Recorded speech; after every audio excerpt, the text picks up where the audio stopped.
Voilà, bienvenue pour cette nouvelle vidéo de Nomadus Recuperatus. On va aujourd'hui vous présenter le camp.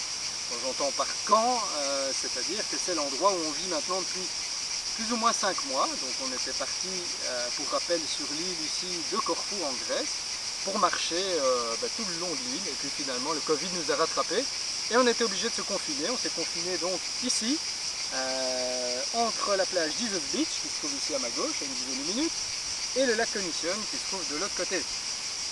Voilà, on a été confinés ici et puis après on a décidé de rester parce qu'on s'y plaisait bien. Il n'y a rien du tout là-bas à 1 heure de marche et il n'y a rien du tout de l'autre côté non plus à 1 heure de marche. On est donc au plein milieu des dunes avec quelques petits, je dirais, îlots de forêt ici.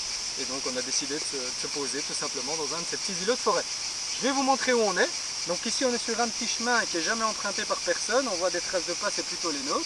Et donc on va vous expliquer comment on a fait pour rester ici discret pendant 5 mois. Mais d'abord donc la petite présentation du camp.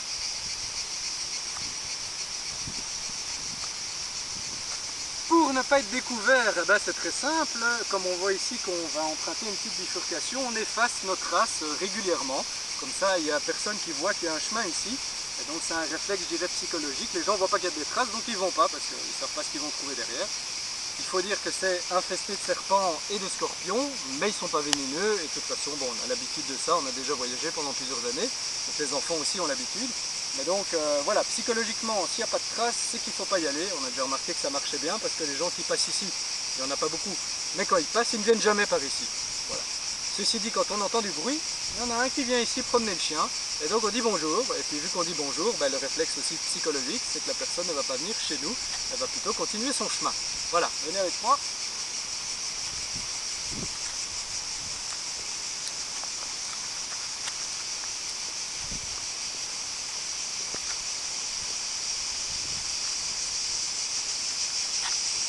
Vous remarquerez sans doute que je porte une jupe, et non, ce n'est pas quelque chose d'anormal, c'est quelque chose au contraire de très confortable.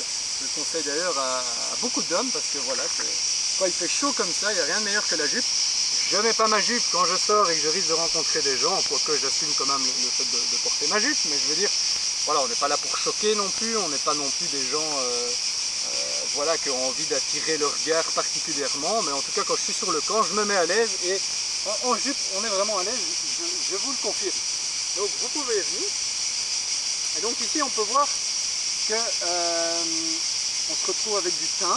Il y en a plein dans les dunes. Ça nous permet de faire des magnifiques tisanes. Il y a aussi un peu d'amélis, donc qui sert aussi avec le thym pour faire des magnifiques tisanes. Donc on a quand même certaines choses qu'on peut trouver dans la nature qui nous servent, je dirais, voilà, à se faire un petit plaisir de temps en temps. Une bonne tisane au thym, ça fait toujours plaisir.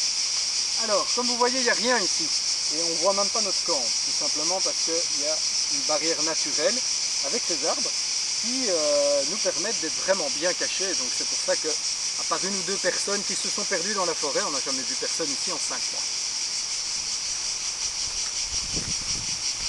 On y va.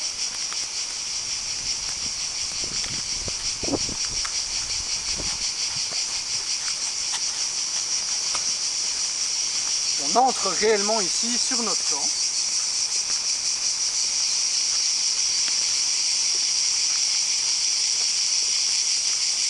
Donc comme on peut le voir, on a beaucoup de chance parce qu'il fait très très chaud dans les dunes, surtout maintenant. Donc on est au mois d'août, début août. Donc ici il fait vraiment chaud, mais franchement grâce à la forêt on est à l'ombre, donc ça c'est vraiment génial. À remarquer aussi que vous verrez qu'aucun arbre n'a été coupé, aucun buisson n'a été déraciné, ni enlevé pour notre confort. Je le répète, le but c'est de bien comprendre qu'on se considère comme des invités de la nature. Donc on ne va pas modifier la nature pour nos besoins, mais on va plutôt je dirais respecter la nature et s'adapter à elle et ce qu'elle a mis sur notre chemin. Par exemple, s'il y a un buisson, on ne va pas l'enlever, on va le contourner, tout simplement. Voilà. On peut venir ici. Le coin cuisine. Donc, ça c'est la première partie de notre camp.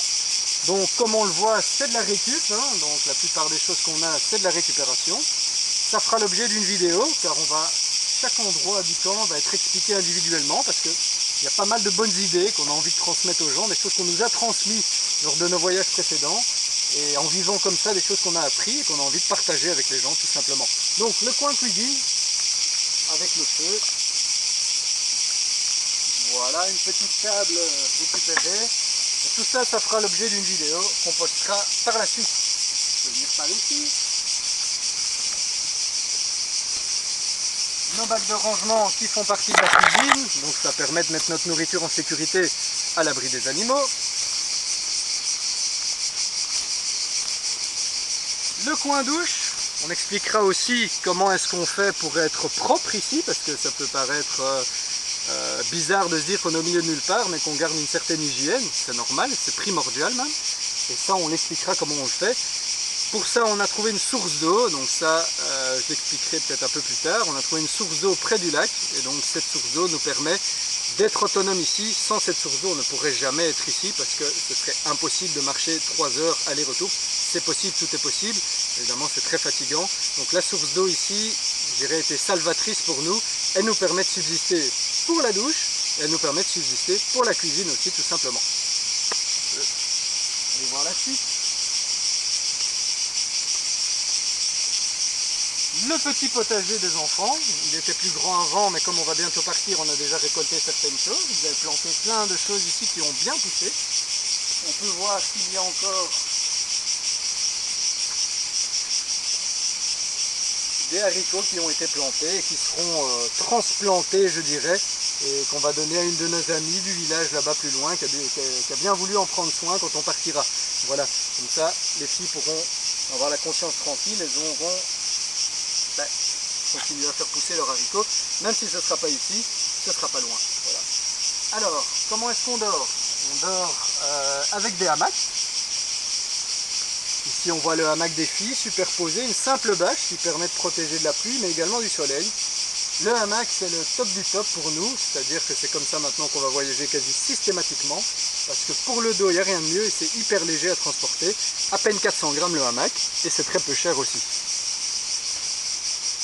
Le camp de Daphné et mon camp là-bas plus loin.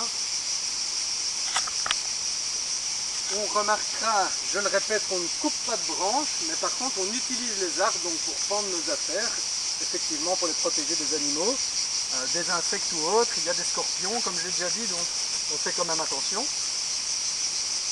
Et alors, ben voilà, chacun a sa technique pour mettre sa bâche, ça aussi ça ferait l'objet d'une vidéo.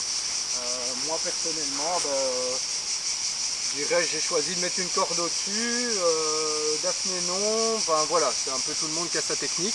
On verra les différentes techniques possibles pour le hamac, à la fois pour se protéger de la pluie, pour se protéger du soleil, et à la fois pour les monter, même si c'est vraiment très facile à monter. Voilà. Indigo a son camp une centaine de mètres là-bas plus loin, donc c'est comme s'il avait sa chambre en fait, voilà, chacun a son espace. Et je pense que c'est vraiment, je dirais, grâce au hamac qu'on a trouvé aujourd'hui une simplicité de vie et une simplicité dans le déplacement, parce que du coup on est très léger quand on se déplace, qui vraiment nous convient très bien.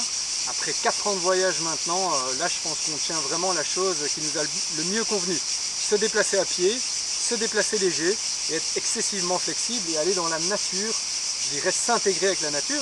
Je le répète, on n'est pas parfait, on laissera sûrement une petite pollution, mais en soi je dirais qu'on a fait de notre mieux et je pense que personne n'est parfait et je crois que la nature nous pardonnera, je pense, tout cela. Voilà. Mais à part ça, je propose qu'on se retrouve dans d'autres vidéos pour expliquer, donc comme je le dis, chacun des modules du camp. Au jour d'aujourd'hui, on partira à mon avis dans 2 semaines d'ici. Après 5 mois passés ici, comme je l'ai dit, on s'est fait des amis au petit village, on n'a jamais menti, on a toujours dit comment on vivait avec nos hamacs dans la forêt. Et on a vraiment été très bien acceptés. Je ne sais pas si c'est l'effet Covid-19 ou pas, mais en tout cas on constate qu'il y a vraiment de plus en plus aujourd'hui une ouverture d'esprit vers les gens qui vivent un peu différemment. Voilà. On se retrouve pour d'autres vidéos sur Nomadus Recuperatus. À bientôt.